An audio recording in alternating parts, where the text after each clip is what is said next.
Good morning, everyone. Welcome to Undisputed. I'm Jenny Tapp with Skip Bayless and Shannon Sharp. How are we doing today, guys? I'm doing great. We're back into our normal routine. And these topics, Skip, these are what I call my wheelhouse topics, which means they're right up my alley. I'm glad you brought that up. It is great to be back on at our normal time at 9:30 Eastern time. But I do want all of our faithful viewers to know what a supreme disadvantage I'm at, because Shannon Sharp is coming to you live right now from way up the hill from here in the wine cellar of his palatial estate up in Bel Air. I'm way down here in the flats of West LA in my little humble abode. So I've got no chance today. Zero chance. I'm glad you understand that, so you will not be upset when you do lose. Yeah, just watch. Too bad, Shannon, you've never actually invited either of us over for that wine cellar experience. But you know who has been recently inviting a few people over? Well, it's Dak Prescott. And that's where we are going to start today, because according to TMZ, Dak Prescott hosted a party of more than 30 people a couple days ago. Well, now Dak is strongly refuting this report, saying that he did host a dinner party of fewer than 10 people in attendance. So, Shannon, in your opinion, what do you believe really happened here? I believe Dak had a party of more than 30 people. I tell you, Skip, I tell you who knows the actual truth. That's Jerry and Stephen Jones. And you know why they know the truth? I guarantee you the bigger benefactors of the Dallas PD are one said Dallas Cowboys. They know the truth. Now, who am I supposed to believe? Skip, we just saw a picture last week of Dak hugged up with 4 different guys. He put that out on Instagram. Well, Daz put it out, but he took the picture. So now, after he was that reckless, I'm supposed to believe Dak Prescott only had a party in which 10 people were involved. I do not believe that, Skip Bayless. I'm sorry, I do not. And I'm glad for it happened. I hate that it happened, but it shows that what you don't understand. They're looking for every single reason why not to give you this money. And all you're doing is serving yourself up for a silver platter. You're opening yourself up to criticism when it does not need to be, when you don't need to be criticized. It's the off season. Dak, everybody has cabin fever because we're going through unprecedented situation here. So this is not unique. Sometimes athletes, Skip, think that they're in a unique position, and they are for the most part, because very few people can do what they do. But when it comes to this, it doesn't matter if you're an athlete. It doesn't matter if you're rich or poor. You're under the same sort of quarantine rules. Stay away. You're not allowed to have people. No, Skip, I do not believe Dak Prescott only had 10 people. There's no way. And I'm glad they didn't throw Zeke name. I mean, they did put Zeke name in the end, because just like the water gun situation, Dak brought the water gun, squirted people, but Zeke got lumped in because of Zeke's past history. This is all Dak's idea. This was Dak. They had more than 30 people. There's no doubt in my mind, because I just saw a week earlier him being reckless in public. So do I think he was being careful in private? I absolutely do not. And this is why Stephen Jones said what he said. We've communicated with these gentlemen, and I don't think we'll be seeing that situation again. Skip, if it was 10 people or less, Stephen and Jerry Jones would not have weighed in. Why would they weigh in? Because the ordinance said you can have 10 people or less. Why would they need to chime in? But I guarantee you, the Dallas PD told Jerry and Stephen Jones exactly how many people was there. And because Jerry Jones, you know Jerry Jones, he's a real big benefactor down in Dallas, Texas. And there's nothing that doesn't go on, good, bad, or indifferent, that Jerry Jones does not know about. There was more than 10 people at that function. That's why the police came, and that's why Stephen Jones communicated they will not be doing this again. Man, this is painful for me, because I believe this is the first time in our Undisputed history together that I'm going to have to agree with you that everything you just said about my guy, Dak Prescott. I am so profoundly disappointed in my guy, Dak Prescott. And I'm going to state the obvious that you just very well stated. Dak, you're the quarterback of America's team at a time when, quite obviously, America is under unprecedented attack from this invisible killer, this virus. And it's crucial that especially the quarterback of America's team send the right message and make the right statement at a time we're trying to overcome this virus by simply staying away and staying put and staying home and staying strong and staying faithful, but just staying home.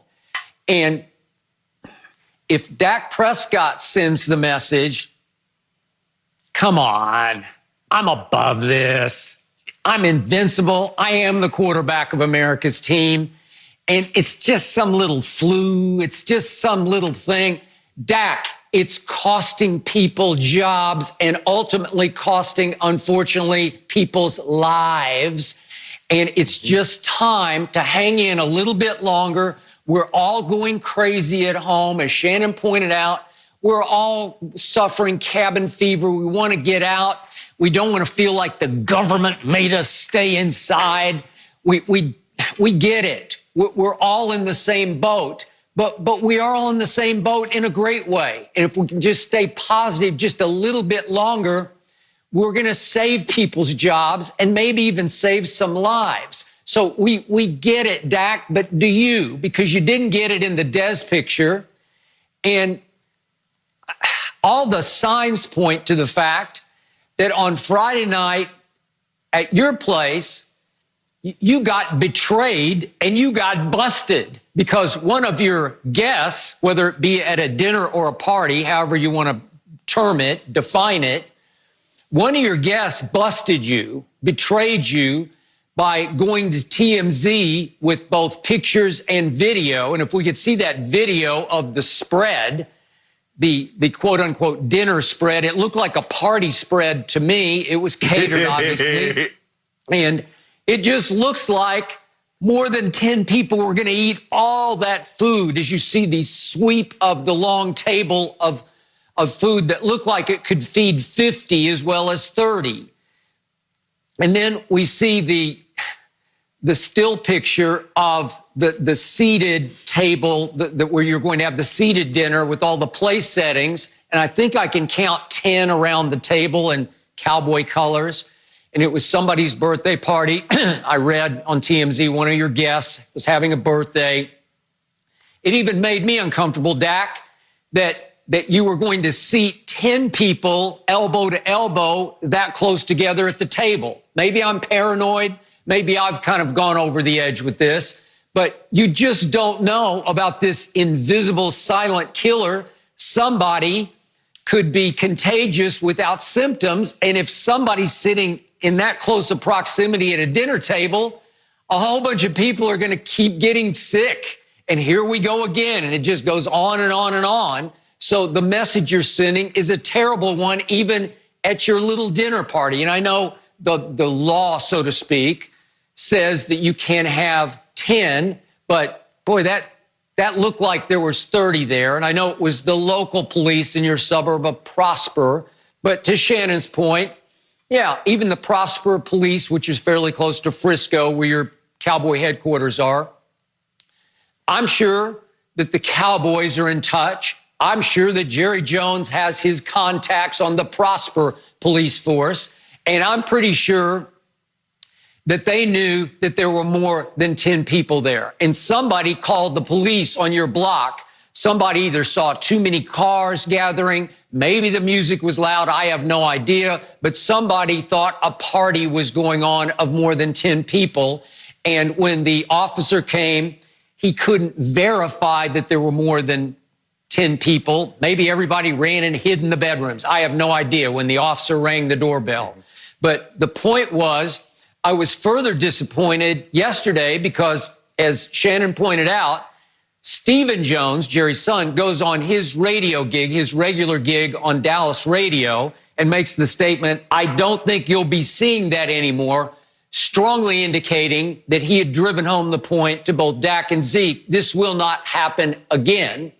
And then a few hours later, Dak comes out with a statement. Dak has never come out with a statement. This is very un-Dak-like. And it felt like for the first time ever, he was at public odds with his management, if not almost going to war with his management. We know that they've gone to sort of negotiating war, if you will. They're at an impasse. Dak has been franchise tagged. He still hasn't accepted the tag. They're still negotiating toward the July 15th deadline, hoping to get a long-term deal in place before Dak would have to reject or accept the tag.